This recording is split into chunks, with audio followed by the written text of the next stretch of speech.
This week on Christian World News, the so-called Arab Spring was supposed to launch a new era of freedom across the Middle East. But it's done just the opposite. Found out why Christians are fearing for their lives. Plus, a shocking twist in the fight against the sex trade.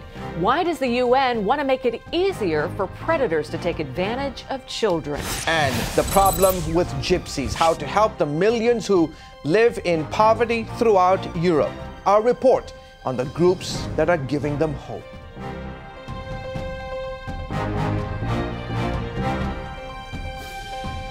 Hello, everyone. Welcome to this week's edition of Christian World News. I'm George Thomas. And I'm Wendy Griffith.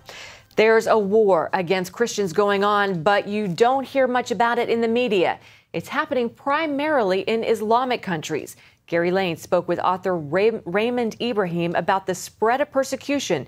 But first, he gives us a look at this disturbing trend. It's like an unrelenting drumbeat echoing throughout the Islamic world. Perpetual acts of violence and murder against those belonging to the Christian faith. In Egypt, security forces recently launched an unprecedented assault on Cairo's St. Mark's Cathedral. They fired tear gas into the church compound during a funeral service for Christians killed by rioting Muslims. Persecution is now a way of life for Egyptian Christians. Tens of thousands have fled the country since the Muslim Brotherhood rose to power. Pope Theodoros II told me earlier this year the Egyptian church will persevere. Through the blood, the church will be alive, will be strong, will be effective in their societies. In Pakistan, last March, an angry Muslim mob forced 170 Christian families from their homes after a Christian was accused of blasphemy. And the children of Asia Bibi still await the release of their mother from prison. God will help us. Asia faces execution for the charge of committing blasphemy against Muhammad. When Muslim co-workers criticized her Christian faith, Asia responded by telling them that Christ is the true prophet of God, not Muhammad. She's been in prison for nearly 4 years. In Iran, house church pastor Saeed Abedini suffers internal bleeding from the beatings and torture he's endured in Tehran's notorious Evin prison. His family and friends are concerned for his life. My flesh wants to say he's not going to survive that prison. In Iraq, Islamic extremists say their goal is to drive all Christians out of the country.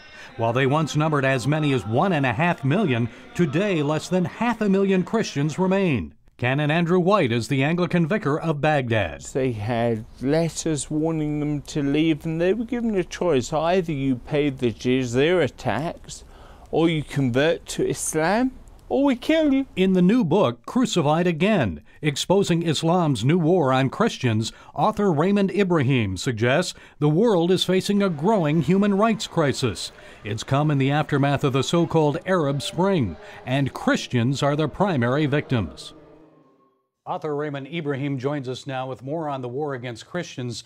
Raymond, you've called the persecution of Christians a humanitarian crisis. Explain, why that? It's a humanitarian crisis because all around the Islamic world, from one end to the other, from Morocco in the west to Indonesia in the east, Christians are being persecuted first and foremost just because they're Christian. It's a humanitarian crisis, and in my opinion, one of the worst, if not the worst, because no light has been shed onto it by the mainstream media and by many humanitarian rights organizations, because apparently Christians are just not popular enough to talk about them. I mean, when they go to a church just to pray, and they're already politically ostracized, they're minorities, they have no power, and then they get bombed, the conclusion is this is just pure religious Islamic hostility for a non-Muslim.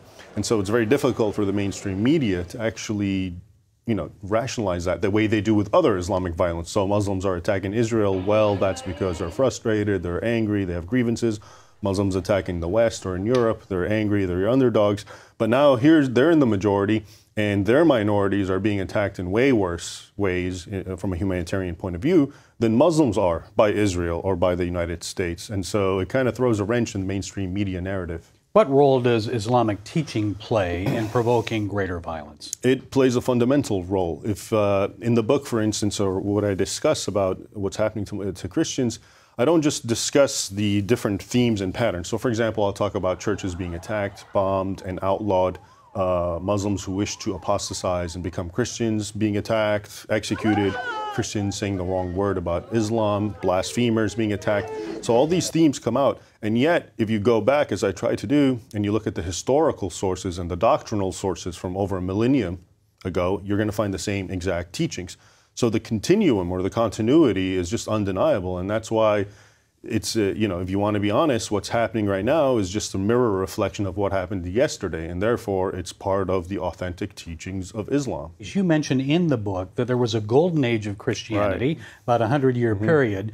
Then it came to an end. Right. Why did it come to an end? In the West, our culture took a nosedive in the 60s, and it's no coincidence that the Islamic fundamentalism and 1979 revolution comes on the heels of the sort of liberal takeover of American mainstream culture. And so when America became much more liberal and apologetic for itself and multicultural, and it saw its own heritage as a source of all ills, that naturally created revulsion to Muslims, who then emboldened said, you know what, our way is the right way, the Islamic way. And so that's really the resurgence of Islam, and that's why it started. And this persecution is so intense, the U.S. Commission on International Religious Freedom has warned that there is an unprecedented exodus of Christians from the Middle East. Right. If it continues, they say, in Afghanistan and Egypt, no more Christianity there. Right. What are your thoughts? How can we reverse that? How we can reverse that? That's the question. The first way, of course, is knowledge. Most people most Americans, because of the mainstream media's underminings, are very ignorant about the reality. So the first thing, of course, is to get people to know, and then naturally, if people know and if they care, that they will reach out to their their representatives. And there's also a lot of human rights organizations that do focus on this. But we just need to get people on board by first explaining the narrative to them. Again, the book is Crucified Again, Exposing Islam's New War on Christians. Yeah. Raymond Ibrahim, thank you for joining us today. Thanks for having me, Gary. Appreciate it. And you can see the full interview with Raymond Ibrahim at Gary Lane's blog. Find it on our website, cbnnews.com. We have one other story on Islamic persecution to share with you. Tanzanian police have arrested 6 people, including 4 Saudi Arabians, in the investigation of a church bombing in Arusha. 3 people died and nearly 60 were wounded when a motorcyclist tossed a bomb into the St. Joseph's Catholic Church this past Sunday. The town is popular with tourists going on safari near Mount Kilimanjaro. Militant Islamists have attacked at least 30 Tanzanian churches in the past 2 years. Terrorists also murdered a Pentecostal pastor and a Catholic priest last February. The American pastor imprisoned in Iran has been released from solitary confinement. Saeed Abedini spent more than a week in what's described as a small, dark hole.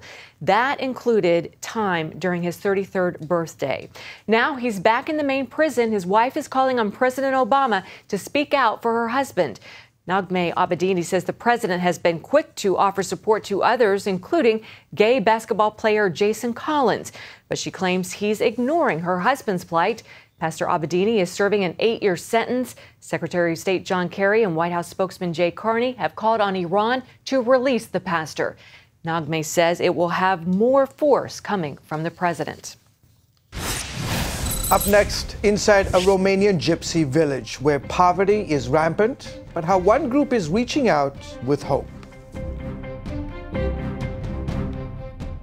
From CBN. Broken Eardrum is playing at the Civic tonight. And you'll just have to miss it. This is so incredibly unfair. A special story of love and sacrifice. Joy, Mom comes up with something. Christopher Quantum, you and I are going to discuss your attitude right this minute. Superbook. No. Join the Superbook DVD Club and get Superbook's newest episode, He is Risen.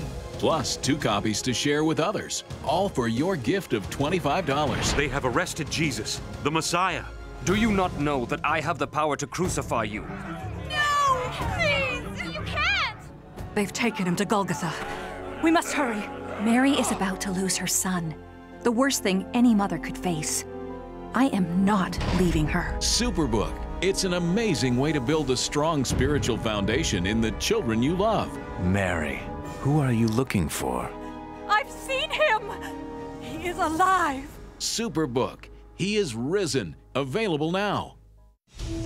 It's a question each one of us must face. It's the most important decision you'll ever make. Where will you spend eternity? In Gordon Robertson's newest DVD, Life Beyond the Grave Part 2, you'll meet real people who have died and experienced heaven or hell. See their personal eyewitness accounts of what happens when we die. There's more love than you can imagine. I was comforted. I had a peace and joy I've never had. In Life Beyond the Grave Part 2, you'll discover a powerful tool to share the gospel with those you love, what the Bible says about eternal life, and how you can know for certain that heaven is your destiny. I was absolutely overwhelmed by this sensation of being home. You can have the assurance that when you die and are absent from your body, you'll be present with Jesus for all eternity.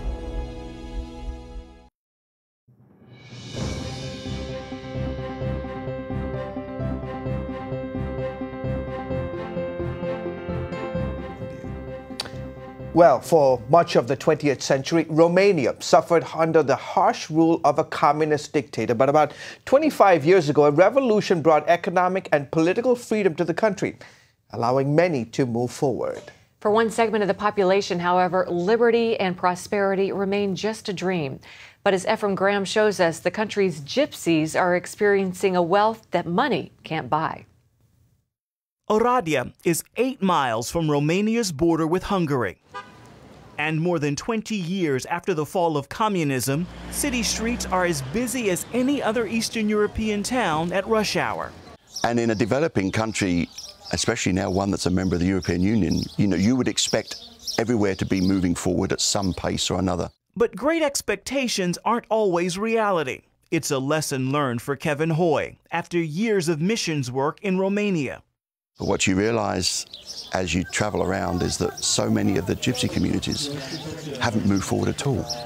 They're exactly where they were, whether it's 10 years ago, 20 years ago. In the gypsy village of Salard, people have spent generations away from the rest of Romanian society. The way they've been brought up, from generations, they would follow their immediate needs, but then be unable to see the perspective. This gypsy village is actually one of the poorest in the area. Homes like the one behind me are made of mud brick. You can take a look and you see it's not sturdy at all, easy to crumble. This is also an area where children don't have the opportunity to go to school, and that can make it rather difficult to dream. Dreams of a better life are even more difficult for the adults, like Robert Magori, who says it's too late to even think about an education. I think the only way I can make some money is to be there when people need us to help them picking the crops and so on. Hope can be hard to find in this gypsy village. Sometimes they might be violent, not to me, not to us, but to each other. Education is a big factor, but prejudice also plays a major part in the fact they're just trapped. And whatever we're trapped by, in the end of the day, the truth of the gospel can release us. Kevin and his team see the reality of that truth just a few miles away, here in the Tilag Gypsy Village, once known for crime and violence. For a while, especially when I wasn't a Christian, I was really angry on these people, knowing that they put a bad sign, a bad mark on my country. This gypsy village is home to about 40 families. That's roughly 500 people, and it's seen a lot of changes since the year 2000. That's the year Kevin Hoy met a young gypsy begging on the streets. We were on our way to eat. This little boy was hungry. He came with us. Over the 2 hours, we learned a lot about his community, his family, and he ended up taking us back to meet his mum and dad and his 8 brothers and sisters. We were shocked to see them on our door. I was with one of my kids in my arms. And I asked my child, who are these people? And he was like, they are my friends. Now that little boy has children of his own. And in the last 10 years, that friendship produced running water for the village, a neighborhood store, a school, and even a church where gypsies have come to Christ. For sure, God's people would be looking to help gypsy communities. The Tilag Gypsy Village is part of a growing gypsy revival. It's a story documented by Tudor Patan and Romania's Alpha Omega television network. God, in His mercy, decided now to work with strong power to these groups marginalized for centuries here in Europe. And it's a sign for me that the time was very short. Patan witnessed what many call the Toflia miracle. In southeast Romania, 500 gypsies were baptized after accepting Christ in 2009, the largest baptism in Romania's history at the time. Recording artist Daniel Dinescu led worship. We gypsies have singing in our blood, but this has nothing to do with our faith. We sing from our hearts because we were a marginalized people. Hundreds more have answered the call to Christ through the ministry. Kevin Hoy now prays revival will soon reach the residents of Szilard. But in the meantime, he and his team preach the gospel without words. We could talk to them all day long and they wouldn't be able to grasp what it is we're trying to say. Practical evidence of God's love is what the people need. Ephraim Graham, CBN News, Oradea, Romania. Coming up, fighting the sex trade, how building strong families protects women and girls. CBNnews.com. News you want, when you want, 24/7. Stay current with up-to-the-minute stories. Ephraim Graham, CBN News, New York. I don't have to wait for my news anymore. CBNnews.com at your fingertips all day long. I only watch the stories I want to see. I find the story, I click on it, and boom, I'm there. Embassy in Washington, Eric Stakelbeck, CBN News. The source for your news, CBNnews.com. Hi, this is Pat Robertson. This is an important time in the history of America. It's an important time in the history of CBN. And what you do is so very important now. But we've got to get the gospel out here in America. We've got to help the poor and the needy, feed those who are hungry, clothe those who are naked, bring medical attention to those who are suffering, and more than anything, bring hope to those who are without hope throughout the world. So your 700 Club membership makes a huge difference. And I ask you to go to your phone and call. If you haven't already called in, we appreciate what you've done so much. So don't slack. We don't want our hands to be empty. We want to say, Lord, here are those who have come to you because of my labors. Telephones are available, toll-free line, and we just thank God for each one of you. So don't hesitate to call and do it now.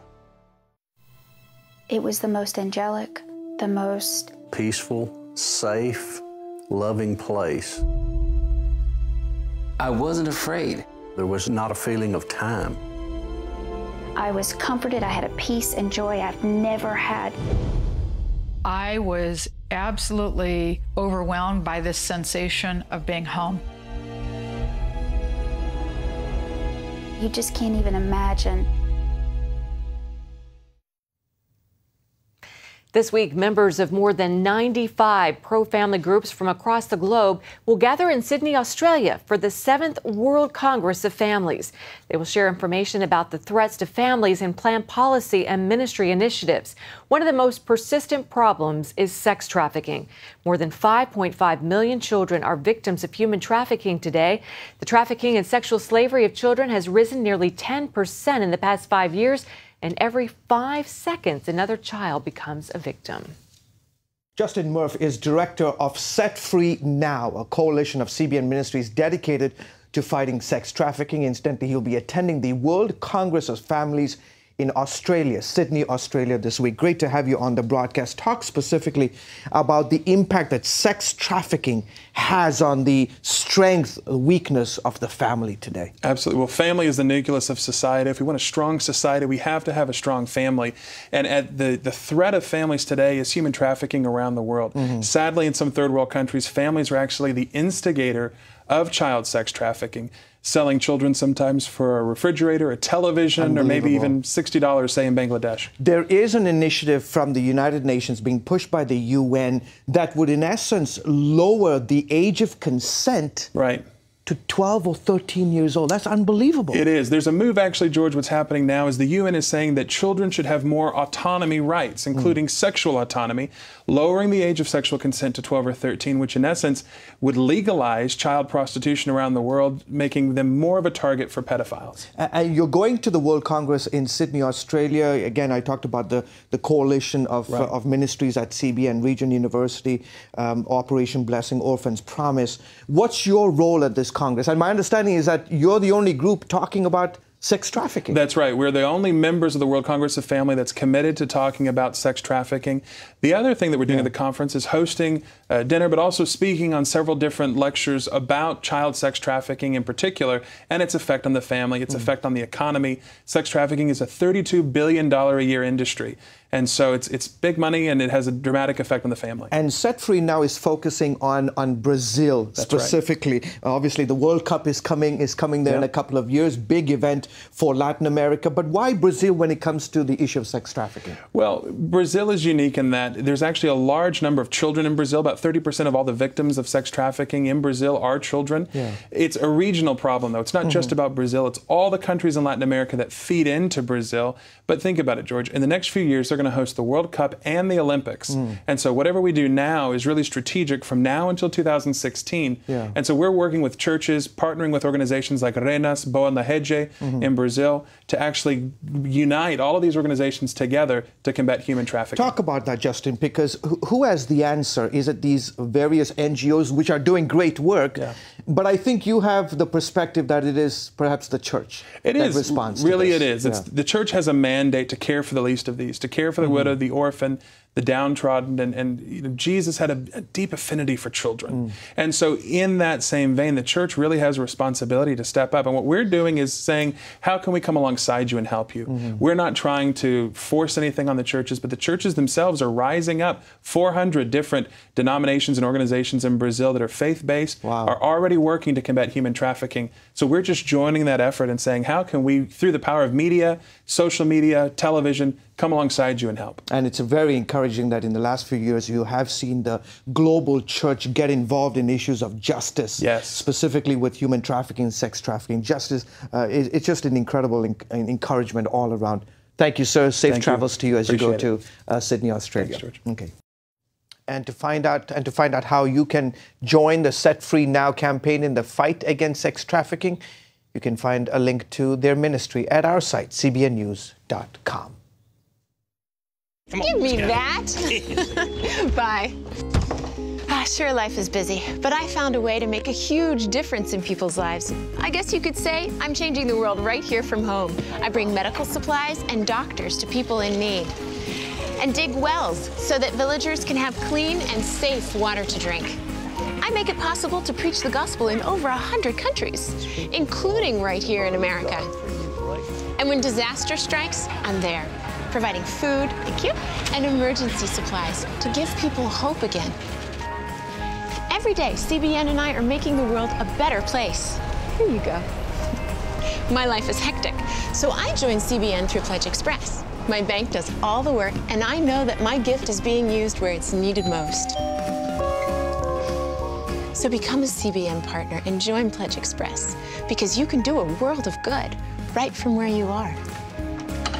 Hi, good morning. Are you ready to get started?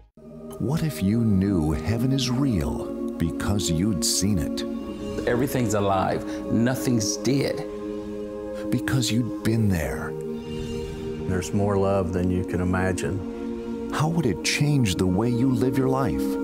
He was so eager. We gotta get people saved. We gotta let people know about Jesus. Get the real story from people who've experienced life beyond the grave. I was hungry and you gave me something to eat. I was thirsty and you gave me something to drink. I was a stranger and you invited me in. I needed clothes and you clothed me. I was sick and you looked after me. I was in prison and you came to visit me. Your giving makes it all possible. Call and join the 700 Club today. Welcome back to the broadcast. 3 Iraqi children came to Israel this month for open heart surgery. Israel, as you know, has no diplomatic ties with Iraq, yet doctors are giving life-saving treatment to these children. Fantastic. It's all part of Save a Child's Heart, a group that has treated children with congenital heart defects from many nations and even the Palestinian Authority. Julie Stahl brings us one girl's story. These children look happy, healthy, and active. But just weeks ago, each one of them faced death. They needed open-heart surgery, and they got it through Save a Child's Heart in Israel. The idea behind Save a Child's Heart is to provide life-saving heart surgery for children from developing countries. That was the case with Esther, a Christian from the Maasai tribe in Tanzania. Rheumatic fever damaged her heart, and she couldn't get the necessary help in her own country. She became the 2,500th patient of Save a Child's Heart. Her heart was huge. She was very limited in a very simple task. Even simple walking, it was difficult for her. Sister Angelica runs the children's home where Esther lives. She heard about the program from a volunteer who just happened to be riding the same bus from Kenya to Tanzania. Angelica contacted Save a Child's Heart and learned a team was actually heading to Tanzania to climb Mount Kilimanjaro 2 days later. One of the doctors, Dr. Godwin Godfrey, is Tanzanian. Actually, for me, it looks like a miracle. They met Esther, saw she needed surgery urgently, and 2 months later, she was in Israel. Dr. Lior Sasson operated for hours, reconstructing the valve in Esther's heart. Now she can live a normal life. She would have to take preventive medicine that her valve would not be affected again. Executive Director Simon Fisher says more than 50% of the children treated have been Palestinian from the West Bank and the Gaza Strip. We believe that Save a Child's Heart has a very positive message, which it sends out from the Middle East, from Israel, about people working together from different nationalities and different religions for the best of our children. Part of the program's goal is to train doctors from developing countries, like Dr. Godfrey, who will work in Israel for 5 years. This training will be one of its kind for my country, so hopefully when I go back, I will actually start the open heart surgery also for the young children. Before and after surgery, the children live in this house, usually with a parent or caregiver. House mother Laura Cassis says the change in the children is amazing. You see the children going home healthy. You know, you see children that sometimes can barely walk, practically running to the gate and to the minibus to go to the airport, and they're smiling and they're looking forward to going home, and you know that they have a future. Less than 2 weeks after her surgery, Esther was dancing with her newfound friends and sang us a song she sings at home. I've got peace like a river, I've got peace like a river, I've got peace like a river in my soul. Julie Stahl, CBN News, Holon, Israel. That's great. You know, Precious even face. despite all the political challenges in this part of the world, yet the country can open up to help kids who are Absolutely. in need. So innocent. Yeah. So precious. Well, thanks so much for joining us this week. Until next week, goodbye and God bless you.